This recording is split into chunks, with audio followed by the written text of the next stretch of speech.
Chad with Stone's Corner Pharmacy, and this is today's script.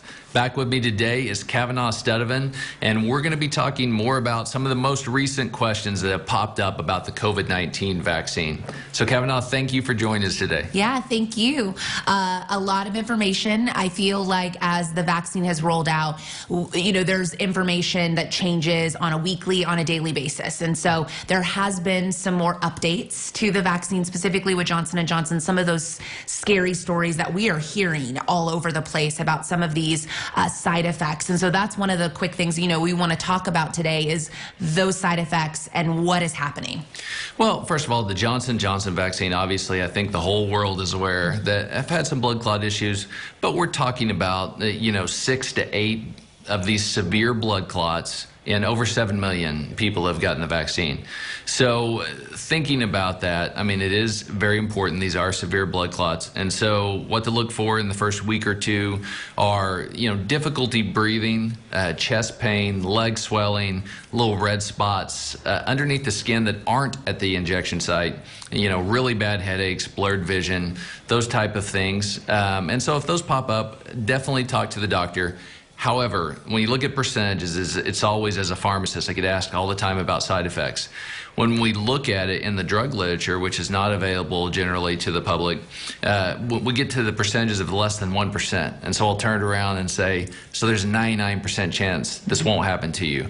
And so with this vaccine, these blood clots, it's about, you know, those percentages work out to way less than 0.1%.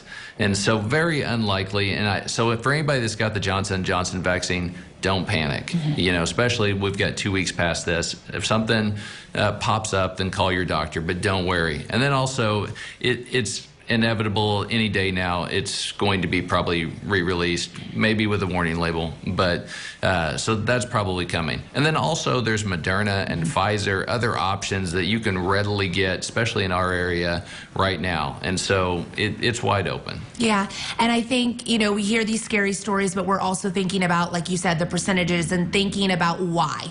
Why do we want to get the vaccine? You know, I think about why I got the vaccine, why you got the vaccine. And so I think, you know, figuring out your why, there's a lot of anxiety. And so going to a doctor for that scientific sort of data to help make that decisions. But again, a lot of decisions that we make are based on our anxiety and our fear as to why we would even want to get the vaccine. Yeah, I think there's the science aspect, but really in life, a lot of it comes down to, you know, emotion. A lot of it comes down to trusting people around you, whether it's friends and family. In this case, the medical community is obviously very key.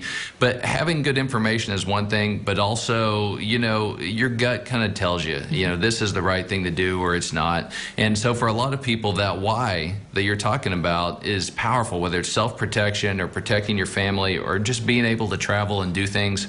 That's very powerful, and that can override the anxiety. And so the scale kind of tips. But if the scale tips the other way and you still have questions, well, ask them. You know, ask them to people in the medical community, and I think it starts to become more clear over time. Yeah, and you know, and I'm thinking ahead, more information. We hear about boosters, we hear about maybe it'll be an annual shot, and so now that I've been vaccinated, I'm thinking about what's next.